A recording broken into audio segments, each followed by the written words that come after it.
কি হয়েছে, কেন হয়েছে, কখন হয়েছে আমি জানি না মেহেক, কিন্তু এটা হয়েছে। হ্যাঁ, তোমার প্রতি একটা অন্যরকম অনুভূতি কাজ করে আমার। তবে তোমার অনিচ্ছা এভাবে ইন্টিমেট হতে চাই না আমিও। আমি চাই তুমি নিজে ইচ্ছে করে এসো আমার কাছে, ভালোবাসার দাবি নিয়ে। আবারও ঢং? ঢং না সুন্দরী, এটা আমার মনের কথা, ভালোবাসার কথা। মেঘ জোরে হাসতে লাগলো, ভয়ঙ্কর রকমের সুন্দর সে হাসি, যার অন্তরালে লুকিয়ে আছে রাগ, ঘৃণা, বিদ্রুপ। শাড়ির আঁচলে বুকে টেনে সব কিছু ঠিকঠাক করতে করতে মেহেক বলে, আপনার মতো মানুষের মুখে ভালোবাসার শব্দ মানায় না। কারণ ভালোবাসলে কেউ জোর করে না, অসম্মান করে না, এভাবে নিজের ইচ্ছা মতো সব কিছু চাপায় না, তাকে কষ্ট দেয় না মিস্টার রোশন। রোশন মেহেকের হাত দুটো নিজের হাতে ধরে শান্তভাবে বসলো, চোখে চোখ রেখে দীর্ঘশ্বাস ফেললো। সবার ভালোবাসার ধরন তো এক না সুন্দরী। আমি তো নায়ক নই, আমার ভালোবাসার মধ্যেও তাই এসব গুণ নেই। আমি সমাজের চোখে ভিলেন, তাই আমার ভালোবাসার ধরনও মনে করো ভিলেনের মতোই। কিন্তু আমি চাই না আপনাকে, আপনার অস্তিত্বকে, আপনার ভালোবাসাকে। মেহেক নিজের হাত সরিয়ে ফেলে বিছানা থেকে নেমে দরজার দিকে এগোলো। রোশন কালকে ফোন না করে চটপট উঠে গিয়ে সামনে দাঁড়িয়ে শুধালো, কিন্তু কোথায় যাচ্ছ? নিজের দিকে দেখো, শাড়ি ঠিকমতো পরা হয়নি, বাইরে গেলে পোলাপান এরকম দেখবে। দেখুক, সমস্যা কি? আপনি তো কত মেয়েদের নগ্ন অবস্থা দেখেছেন, আমাকেও কেউ দেখুক, স্পর্শ করুক। সারা জীবন হাডুডু খেলে এখন পবিত্র মেয়ে আশা করেন? মেহেক চুপ, একবারে চুপ, মাথা গরম করবে না কিন্তু। রসুনের রাগান্বিত মুখ দেখে মেহেকের দারুণ লাগছে, তাই ইচ্ছে করে বুকের কাছ থেকে আঁচল আর একটু সরিয়ে দরজার বাইরে যাওয়ার চেষ্টা করে। রসুন হাত ধরে হ্যাঁচকা টানে ঘরের মধ্যে রেখে দরজা একেবারে লক করে দেয়। কি হলো, মনে নেই? প্রথম যেদিন আমাকে আনা হয়েছিল, আপনার এই সো কল্ড পোলাপান আমার সাথে গ্রুপ করতে চেয়েছিল, সেদিন আমার সমস্যা ছিল, আজ নেই। সবার সাথে হাডুডু খেললেই তো আপনার লেভেলের হতে পারবো, তাই না? মেহেকের এমন আচরণে নিজের রাগের ওপর নিয়ন্ত্রণ হারিয়ে ফেলছে রোশন। রাগে কপালের শিরাগুচ্ছ টনটন করছে, দু চোখ রক্তবর্ণ ধারণ করছে, হাত মুষ্টিবদ্ধ করে তবুও নিজেকে সামলাতে চেষ্টা করছে রোশন। মেহেকের ভীষণ আনন্দ হচ্ছে, ও ভাবছে এসব করলে রেগেমেগে হয় খুন করবে ওকে, নয়তো বাড়ি দিয়ে আসবে। এখানে থাকার চেয়ে মৃত্যু অধিক ভালো। কিন্তু আচমকা রোশন এসে মেহেককে কোলে তুলে নেওয়াতে চমকালো মেয়েটা। রোশন চোখে চোখ রাখতেই ভয় কেঁপে উঠল ওর সমস্ত শরীর। মনে হচ্ছে নরক থেকে কোনো শয়তান উঠে এসেছে, যার চোখে অগ্নিগিরির চলন্ত লাভা ফুটছে। রোশন মেহেককে বিছানায় ফেলে দেয়, তারপর পাশের রুমে গিয়ে দুটো হ্যান্ডকাপ নিয়ে আসে। মেহেকের পিলে চমকে ওঠে সেসব দেখে। লোকটা কি করবে এখন? রোশনের ভাবগতিক বিশেষ সুবিধা ঠেকছে না। রাগে কি পাগল হয়ে গেছে? খুব শখ করার, তাও অতগুলো ছেলের সাথে। আরে ওরা যখন বলেছিল তখন তুই আমার কেউ ছিলিস না, আর আমিও একটা জানোয়ার ছিলাম। কিন্তু এখন তুই আমার বউ, আমার ভালোবাসা, আমার সব, সব কিছু। তোর দিকে কেউ চোখ তুলে তাকালেও তাকে আমি মাটিতে মিশিয়ে ফেলবো। আর সে তুই কি বললি? তোর শরীরে দেখবি ওরা। ওয়েট। রোশন রাগে ফুঁসতে ফুঁসতে মেহেকের হাত দুটো হ্যান্ডকাপ দিয়ে আটকে দিল। মেহেক ভয়ে চুপসে গেছে ঠিকই, কিন্তু রাগ হচ্ছে। নিজেই নিজের কবরটা খুললো মনে হয়, কিন্তু চুপ করে থাকলে তো হবে না। খবরদার, আমাকে কিছু করবি না তুই, আমি তোকে ঘৃণা করি। তুই এখনও একটা জানোয়ারই আছিস, আর তাই থাকবি। চুপ। ঘৃণা বলিস আর ভালোবাসা বলিস, তো সব কিছু আজ থেকে আমার জন্য। ভালোবাসা না থাকি ঘৃণাতেই রইলাম। তোর জ্বালা আমি মিটিয়ে দিচ্ছি। বাসরাতে তুই গ্রুপিং চালাচ্ছিস না? নে, সিঙ্গেল সহ্য করতে পারিস কিনা দেখ। রোশন উম্মাদের মতো আচরণ করছে, হিংস্র প্রাণীর মতো ক্ষিপ্র হয়ে উঠেছে। মেহেকের শাড়ি খুলে মেঝেতে ফেলে আস্তে আস্তে সমস্ত পোশাক খুলে ফেললো। মেহেক চেঁচিয়ে যাচ্ছে, তোকে খুন করে ফেলবো। রোশন কিছু শুনছে না, সমস্ত কথাটা ওর কানের বাইরে পর্যন্ত যেন আটকে যাচ্ছে। মেহেকের চোখে জল, চেঁচামেচির কিচ্ছু রোশনকে থামাতে পারছে না। উন্মত্ত হয়ে গেছে সে। রাত কিছুটা গভীর হতে শান্ত হয় রোশন। হুঁশে ফিরে মেহেকের দিকে দৃষ্টিপাত করতে আটকে ওঠে। জ্ঞান হারিয়ে ফেলেছে মেয়েটা। চোখে মুখের জল শুকিয়ে কাজল লেপটে আছে, ঘাম আর চোখের জল মিলেমিশে একাকার অবস্থা। একটু আগের ঘটনাগুলো পর্যায়ক্রমে স্মৃতিচারণ করতে অবাক হয় রোশন। কি হয়ে গেল? এভাবে মেয়েটার ধারণা সত্যি করে নিজেকে প্রকৃত পশু প্রমাণ করলো সে। নিজের উপর তীব্র রাগে বিছানা সজোরে ঘুষি মারল রোশন। পাশ থেকে প্যান্ট নিয়ে নিজের নগ্নতা আড়াল করে মেহেকেও শাড়ি দিয়ে ঢেকে দিল। বসা থেকে উঠে পানির জগ নিয়ে এসে মেহেকের চোখে মুখে পানির ঝাপটা দিল বার কয়েক। মেহেক, সুন্দরী, এই সুন্দরী, কথা বলো একটু, প্লিজ একটু কথা বলো। আমি আর কখনো এমন করব না, প্লিজ তাকাও। বাচ্চাদের মতো ফুপিয়ে কেঁদে কেঁদে বলছে রোশন। চোখে মুখে পানির ছিটে লাগায়, চোখ পিটপিট করছে। প্লিজ তাকাও। সম্মিত ফিরে আসাতে ধীরে ধীরে চোখ মেলে তাকাচ্ছে মেহেক। শরীর ভীষণ দুর্বল লাগছে, হাত পা নাড়াতে কষ্ট হচ্ছে। চোখের সামনে রোশনকে দেখে সব কিছু খেয়ালে আসে। রিনা মুখ ঘুরিয়ে ফেলে মেহেক। রোশন কাঁদতে কাঁদতে হাসে, দুহাত গালে রেখে থেমে থেমে বলে, এই সুন্দরী, আমি তো ভয় পেয়ে গিয়েছিলাম। এই শোনো, আমি এসব করতে চাইনি কিছুই। বিশ্বাস করো, সত্যি আমি যাইনি। তুমি এসব কেন বললে? আমার মাথায় রক্ত উঠে গিয়েছিল, রাগ অন্ধ হয়ে গিয়েছিলাম হয়তো। সরি। তুমিও আমাকে মারো, লাগলে পিটিয়ে মাথা ফাটিয়ে দাও, তবু মুখ ফিরিয়ে থেকো না। মেহেক চুপ করে আছে, কথা বলার শক্তিটুকু যেন অবশিষ্ট নেই। রোশন নিজের মতো করে আরও নানান কথা বলতে থাকলো, কিন্তু মেহেক কিচ্ছু বলল না। আচমকা ফুপিয়ে কেঁদে উঠল। চমকালো থমকালো রোশন। মুহূর্তে হাউমাউ করে কাঁদতে লাগলো মেয়েটা। রোশন বুকে জড়িয়ে ধরে মাথায় হাত বুলিয়ে দিতে লাগলো। তর্ক, রাগারাগি, মারামারি কিছু করার অবস্থা নেই এখন মেহেকের, তাই নিজেকে আর ছাড়ানোর চেষ্টাটুকু করলো না সে। ক্লান্ত শরীরে রোশনের বাহু জোরে চোখ বন্ধ করে ফেললো আবারও। বাড়ির উঠোনে বসে আছে সিদ্দিক আহমেদ। বসে আছেন বলতে ঝিমাচ্ছে। কি হলো আর কি হবে সেই নিয়ে ভাবনার অতলে হারিয়ে যাচ্ছেন বারবার। পান্তা খেয়ে নাও গো, আরও দেরি করে খেলে টক লাগবে, বেলা তো কম হলো না। স্ত্রী আঞ্জুমের কথা ভাবনার ছেদ ঘরে সিদ্দিকের। মিষ্টি দাঁড়িয়ে আছে মায়ের পাশে। হ্যাঁ বাবা, খেয়ে নাও। তোরা খেয়েছিস? হ্যাঁ বাবা, আমি খাবো না এখন, একেবারে দুপুরে গরম ভাত খাবো।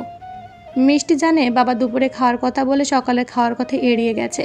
এমনিতেই মেয়ের জন্য চিন্তা, তার ওপর গ্রামের লোকজনদের কথাবার্তায় মনটা বিষিয়ে যাচ্ছে। মিষ্টির খুব করে ইচ্ছে করছে সব কিছু খুলে বলবে। যে ছেলে তার আপুর জন্য তাকে ওরকম একটা জায়গা থেকে বের করে এনেছে, সে নিশ্চয়ই ততটা খারাপ নয় যতটা সবাই জানে ভাবে। তাছাড়া সমস্ত রাস্তায় মেহেকের প্রতি তীব্র ভালোবাসা প্রকাশ পেয়েছিল ওর আচার আচরণে। হ্যাঁ, ভালোবাসলে কথাবার্তায় আচার আচরণে বোঝা যায়। মিষ্টি মনস্থির করে ফেললো, রাতে সব কিছু বলবে বাবা মাকে, সব। পাখির কিচিমিচি শব্দে ঘুম ভেঙেছে মেহেকের। ক্লান্তিতে গভীর ঘুমে আচ্ছন্ন ছিল ভোর রাতের পর থেকে, তাই উঠতে এত বেলা হলো। চোখ মেলে তাকিয়ে আশেপাশে নজর বুলিয়ে দেখলো ঘরে সে একা।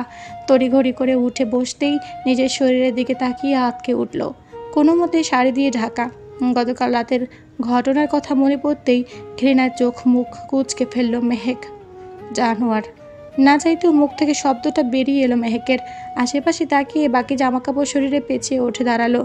সামনের ড্রেসিং টেবিলে একটা, ওপাশে হয়তো আর একটা রুম আছে, বাথরুম ভাবলো মেহেক। দরজা খুলে চেক করতে গিয়ে দেখলো সত্যি বাথরুম, কিন্তু এই শাড়ি পরে কীভাবে থাকবে আবার?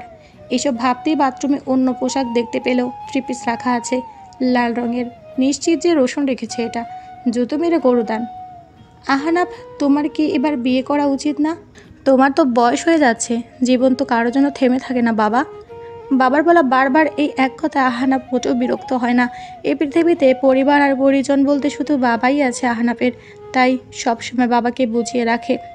রমিচালির বয়স 57 ছুঁই ছুঁই, বয়সের তুলনায় একটু বেশি বয়স্ক লাগে ওনাকে। সব কিছু বিভিন্ন রোগের বদৌলতে। ছেলের যত্ন আর ভালোবাসা, একাকিত্ব অনুভব না করলেও বাড়িতে একটা পুত্রবধূর খুব দরকার ফিল করেন। এইটুকু বয়সে তো ছেলেটার জীবন এভাবে থমকে যেতে পারে না। বাবা, তুমি তো জানো বিয়ে নিয়ে আমি আর এগোতে চাচ্ছি না, কিন্তু আহনাফ, একটা মেয়ে তোমাকে ঠকিয়েছে বলে তো আর আজীবন বিয়ে না করে চলতে পারে না বাবা। আহনাফ রমিজ আলীর হাতে হাত রেখে আহ্লাদি কণ্ঠে ফের বলে, বাবা প্লিজ জোরাজুরি করো না, তকদিরে থাকলে সব হবে গো।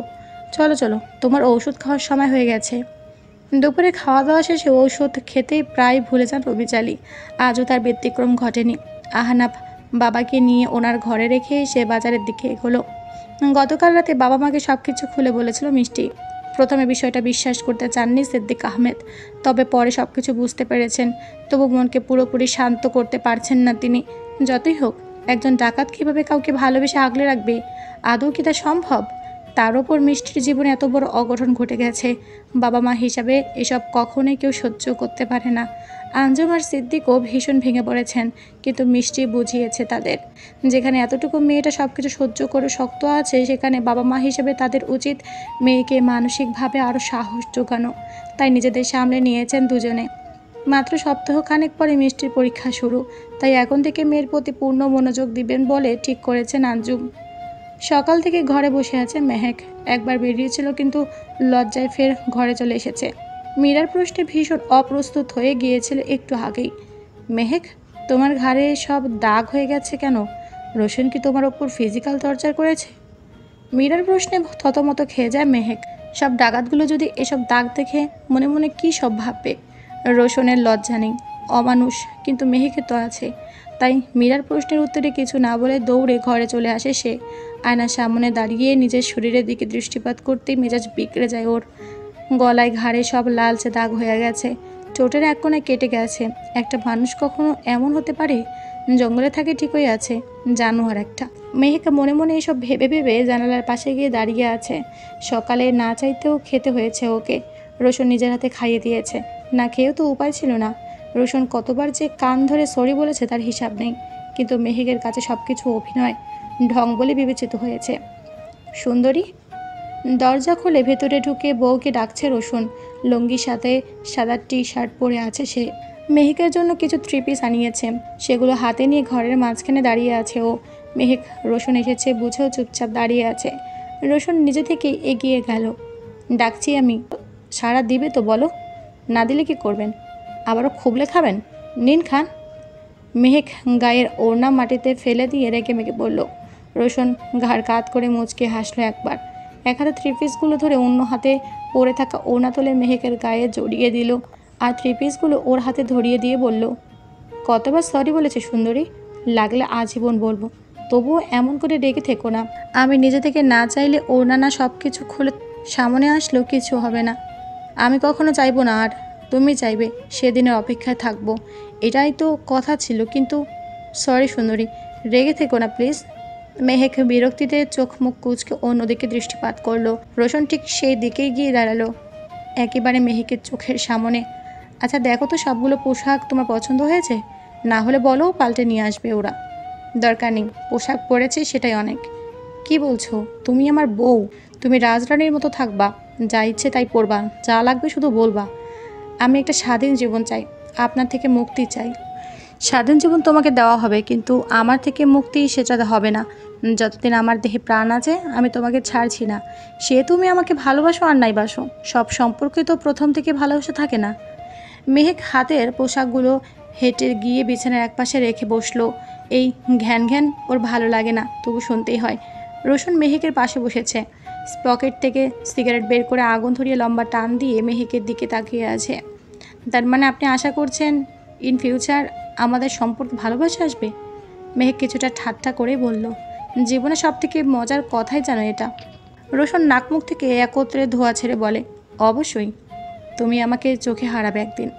কল্পনা জগতে বাস করছেন আপনি, এমনটা আমি মরে গেলেও হবে না। রোশন মেহেকের ঠোঁটে আঙুল চেপে ধরে ম্লান কণ্ঠে বলে, এসব আর বলবে না, আমি বেঁচে থাকতেই আমাদের সব কিছু হবে, বিশ্বাস করো। মেহেকের রোশনের আঙুলটা ছিটকে সরিয়ে দেয়। ওর ছোঁয়া লাগলেও ঘেন্না লাগে মেহেকের। বিশ্বাস ভালোবাসার কথা আর কখনো বলবেন না, আর ওই নোংরা হাতে আমাকে দ্বিতীয়বার স্পর্শ করবেন না, কখনো না।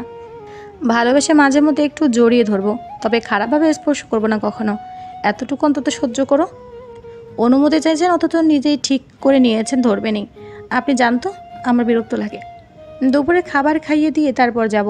মীরা আপু খাবার নিয়ে আসছে, তোমার প্রিয় খাবার হাঁসের মাংস রান্না হয়েছে আজ, সাথে সাদা ভাত। মেহেক ভ্রু উঁচিয়ে তাকালো রোশনের দিকে, কিছু একটা জানতে চাচ্ছে, সেটা বুঝতে পারছে রোশন। তাই মেহেক জিজ্ঞেস করার আগেই রোশন আগ বাড়িয়ে বলে, মিষ্টির কাছে জিজ্ঞেস করেছিলাম ফাঁকে তোমার পছন্দ অপছন্দের কথা। মিষ্টি? মেয়েটা মানুষ চিনতে বরাবরই ভুল করে। ওদের দুজনের কথোপকথনের মধ্যে দরজায় এসে দাঁড়ালো মীরা। দরজা ঠক ঠক আওয়াজ করে ভেতরে আসার অনুমতি চাইল রোশন খাবার রেখে যেতে বলে। মীরা কথা মতো বিছানার একপাশে সব খাবার রেখে প্রস্থান করে। লক্ষ্মী মেয়ের মতো খেয়ে নাও তো এখন, আমার কাজ আছে, তাড়াতাড়ি যেতে হবে। ভাত ঝোল দিয়ে মেখে মাংস দিয়ে হাত উছিয়ে ধরে আছে রোশন। মেহেক মুখ ঘুরিয়ে বসে আছে। আমি খেয়ে নেব, আপনি যান। সুন্দরী, জেদ ছাড়ো, খেয়ে নাও। বললাম তো আপনি যান। বেশ, তাহলে জোর করেই না, থাক দিন। মেহেক নিজের ইচ্ছাতে সবটুকু খাবার খেলো রোশনের হাতে। ওই যে কথা আছে না, পড়েছি মোগলের হাতে খানা খেতে হবে একসাথে। মেহেকের অবস্থা সেটাই হয়েছে। মুখ মুছিয়ে দিয়ে ঠোঁটের কোণে মুখ শূন্য হাসি ফুটিয়ে বলল রোশন, এখন চুলগুলো আঁচড়াও তো, সব এলোমেলো হয়ে আছে। আর মীরাকে দিয়ে মলম পাঠিয়ে দিচ্ছি, ঠোঁটে লাগিয়ে নিও। ঘাড় আর গলার দাগ এমনি চলে যাবে, রাতে দেখা হবে। মেহেক চুপ করে রইল। কিছুটা ঝুঁকে কপালের ঠোঁট ছুঁয়ে দিল রোশন। মেহেক চোখ পাকিয়ে তাকাতেই সবগুলো দাঁত বের করে হেসে বলল, বিবাহিত পুরুষের জন্য কাজে যাওয়ার আগে বইয়ের কপালে চুমু খাওয়া বাধ্যতামূলক। টাটা সুন্দরী। মেহেকের প্রত্যুত্তরের অপেক্ষা না করে স্থান ত্যাগ করল সে। রোশন চলে যেতেই স্বস্তির নিঃশ্বাস ফেলল মেহেক। আসবো মেহেক? মীরা আপু, এসো এসো, তোমার আবার অনুমতি লাগে? মীরা ঘরে প্রবেশ করে মেহেকের পাশে বসলো। এখন তুমি রোশনের বউ, সেজন্য আর কি। আচ্ছা এই নাও, এই মলমটা ঠোঁটে একবার লাগিয়ে নাও, এখন রাতে আরেকবার লাগিয়েও সেরে যাবে ব্যথা। মেহেকের আবার ইতস্তত লাগছে। রোশনের সামনে তো রেগে থাকে, তাই লাজ লজ্জার কম কাজ করে, কিন্তু মীরা আপু তো বড় বোনের মতো। আচ্ছা আপু, মিষ্টি তোমার কি হয়েছে বলো তো? পড়ার সময় হঠাৎ এমন প্রশ্নে চমকালো মিষ্টি। কি বলতে চাইছেন আহনাব স্যার? কি হয়েছে আমার? সেটা আমি জানলে তো প্রশ্ন করতাম না। আগে যখন তোমার সাথে দেখা হতো তখন কেমন প্রাণখোলাভাবে হাসতে, কথা বলতে, কিন্তু এখন কেমন জানি চুপচাপ হয়ে গেছো। কথা কম বলো, সবসময় কেমন সংকুচিত হয়ে থাকো। ভয় পেয়েছো বা কেউ কিছু বলেছে? আহনাব শান্ত কণ্ঠে শুধালো। মাসখানেক হলো মিষ্টিকে পড়াচ্ছে আহনাব, আর এই মাসখানেকের প্রায় প্রতিদিন মিষ্টির আচার আচরণ খেয়াল করছে ও। আহনাবের মনে হচ্ছে আগের মিষ্টি আর এখনকার মিষ্টি আলাদা মানুষ। কি এমন হলো যে এতটা বদলে গেছে মেয়েটা? মিষ্টির দৃষ্টি টেবিলে রেখেই উত্তর দিল, লেখাপড়ার দিকে মনোযোগ দিচ্ছি এখন। আগে তো কেবল পড়ার জন্য পড়তাম, কিন্তু এখন নিজের একটা অবস্থান গড়ার জন্য পড়ছি। সেটা ঠিক আছে, যাই হোক, পরীক্ষা চলছে তাই এ বিষয়ে পরে কথা বলবো। আপাতত মন দিয়ে পড়ো শুধু। জি স্যার। আহনাব দীর্ঘশ্বাস ছেড়ে পড়ানোর দিকে মনোযোগ দিল। একটা সময় ছিল যখন আহনাব দিনের পর দিন আস্তে আস্তে করে এভাবেই যন্ত্রণার সাথে যুদ্ধ করে বদলে যাচ্ছিল। মানসিকভাবে কতবার ভেঙেছে আর গড়েছে নিজেকে তা ভাবতেই এখনও বুকটা চিনচিন করে ওঠে। সে দিনগুলো কেমন কেটেছে, কীভাবে কেটেছে তা ও ছাড়া কেউ বুঝবে না। তাই নিজের মতো কাউকে কষ্ট পেতে দেখলে আহনাব জানার ইচ্ছে করে, ওই রোশন আমাকে কুত্তার মতো মেরে অপমান করেছিল রে। আমি কখনো ভুলবো না ওই অপমান। সারার জন্য আমি গ্রামে লুকিয়ে লুকিয়ে যাচ্ছি। নেহাত বাবা মা গ্রামে থাকে, নইলে কোনো ভয় থাকতো না আমার। কিছুটা রাগ আর ক্ষোভের বহিঃপ্রকাশ ঘটে পল্লবের কথায়। রুমে বসে তাস খেলতে খেলতে দুই বন্ধু কথাবার্তা বলছে। বিহান পল্লবের কাঁধে হাত দিয়ে বলে, আরে মামা চাপ নিস না, আমি তো তোর বন্ধু, আমার কাছে থাক তোর যতদিন ইচ্ছে। তবে ওই ডাকাতের বংশের কিছু একটা করতে হবে, সুযোগ পেলে ঠিক ওদের দুনিয়া ছাড়া করতে হবে। হ দোস্ত। পল্লব খুশি হয়ে যায় বিহানের কথায়। হাতে হাত মিলিয়ে হেসে উঠল দুজনেই। শরীর ঠিক আছে সুন্দরী আমার? এই সন্ধ্যাবেলা শুয়ে আছো? ঘরে ঢুকে শার্ট খুলতে খুলতে বলল রোশন, আজ একটা বড়সড় ডাকাতি করেছে।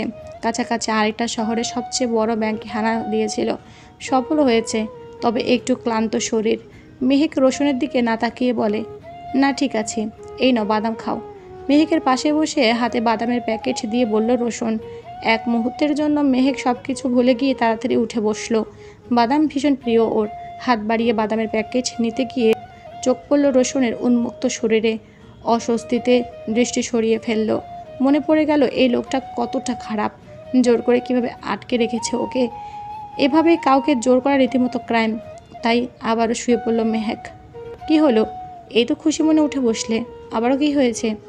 রাগ থাকলে আমার ওপর, বাদামের সাথে তো রাগ নেই তাই না সুন্দরী? আপনার হারাম টাকা দিয়ে তো কিনে এনেছেন, তার চেয়ে বড় কথা আপনি এনেছেন ওগুলো। রোশন প্যাকেটটা বিছানা রেখে উঠে প্যান্ট পাল্টে লুঙ্গি পরে নিল।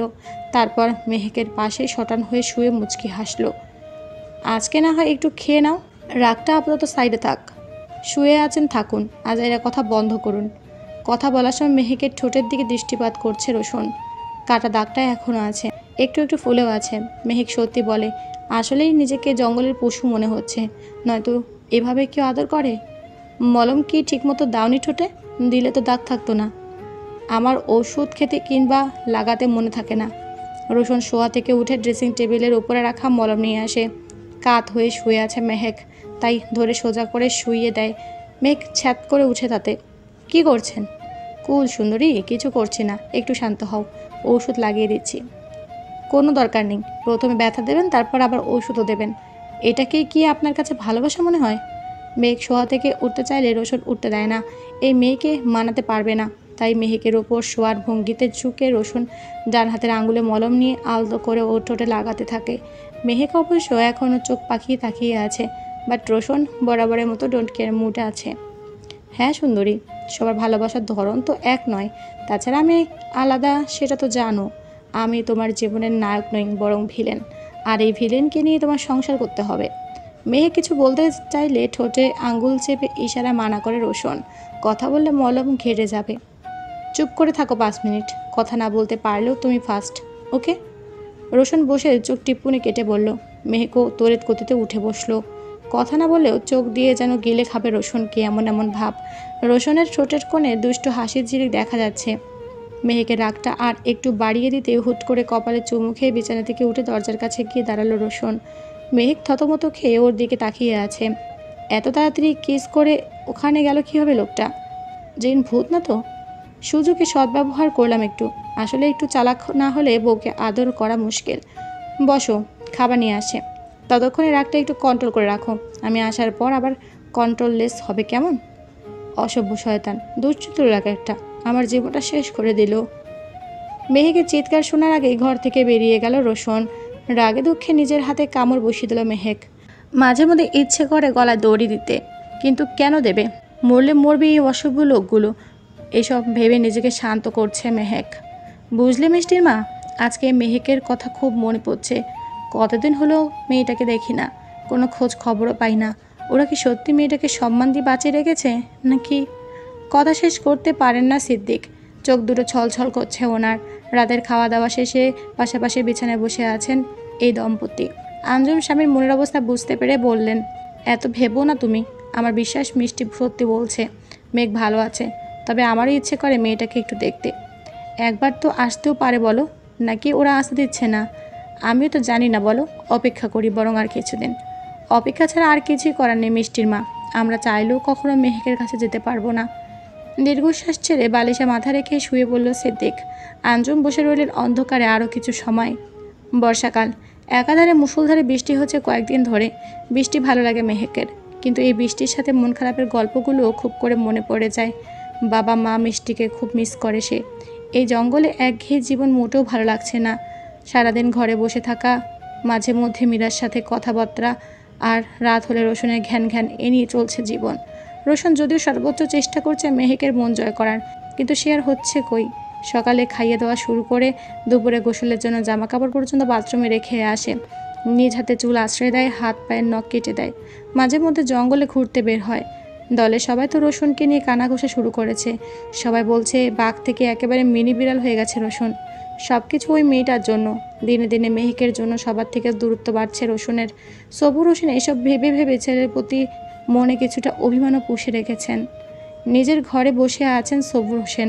গত 1 সপ্তাহে ছেলের সাথে কথা হয়নি তেমন। হবে কিভাবে?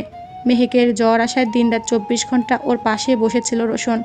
এখনও জ্বর কমেনি, ডাক্তার দেখাতে হবে। কিছু ওষুধ এনে খাইয়েছে এতদিন, সাধারণ প্যারাসিটামল, কিন্তু আশানুরূপ ফলাফল পায়নি। ফলশ্রুতিতে এখন অসুস্থ মেয়েটা। বাবা! হঠাৎ ছেলের কণ্ঠে ভাবনা থেকে বেরিয়ে আসে সবুর। নড়ে চড়ে উঠে দাঁড়ালেন তিনি। কী খবর বাবা? রোশন এগিয়ে এসে জড়িয়ে ধরে বাবাকে। সবুর হোসেন বাচ্চাদের মতো অভিমান দূরে সরাতে চায় ছেলেকে, কিন্তু রোশন ছাড়ে না, জোর করে জড়িয়ে ধরে থাকে। মন গলে সবুর হোসেনের। একেবারে পর হয়ে যাচ্ছিস রোশন, বাবাকে আগের মতো ভালোবাসিস না। নো বাবা, আই লাভ ইউ, খুব ভালোবাসি আমি তোমাকে। ঘরে বউ এসেছে, কিন্তু বাবা তো আরেকজন আসেনি বলো। বউয়ের কাজ কি বাবাকে দিয়ে হয়, নাকি বাবার কাজ বউকে দিয়ে হয়? তোমরা দুজনেই আমার জন্য ভীষণ গুরুত্বপূর্ণ। প্লিজ এভাবে আর মন খারাপ করে থেকো না। আমি সরি, আসলে মেহেকের শরীর খারাপ থাকায় আমার সব কিছু কেমন এলোমেলো লাগে আজকাল, তাই। থাকার কিছু বলতে হবে না। এখন কেমন আছে মেয়েটা? ছেলেকে ছেড়ে দিয়ে চেয়ারে বসেছেন সবুর হোসেন। রোশনও বসেছে মুখোমুখি হয়ে। বাবা বলুন, আপনার স্ত্রী কেমন আছেন? রোশন হেসে পকেট থেকে সিগারেটের প্যাকেট বের করে বাবার হাতে একটা দিয়ে নিজের জন্য একটা রাখলো। সিগারেট ধরাতে ব্যস্ত হয়ে উঠলেন সবুর হোসেন। জ্বর তো কমছে না, মাঝে মধ্যে একটু কমে, কিন্তু রাতে আবারও বেড়ে যায়। ঠোঁটে সিগারেট গুঁজে শুকটান দিয়ে বলল রোশন। সবুর হোসেন একটু ভেবে বললেন, ওকে বরং কিছুদিন ওর বাবার বাড়ি রেখে এসো। টাকা পয়সা যা লাগে তার থেকেও দ্বিগুণ দিয়ে আসবে, যাতে কোনো সমস্যা না হয়।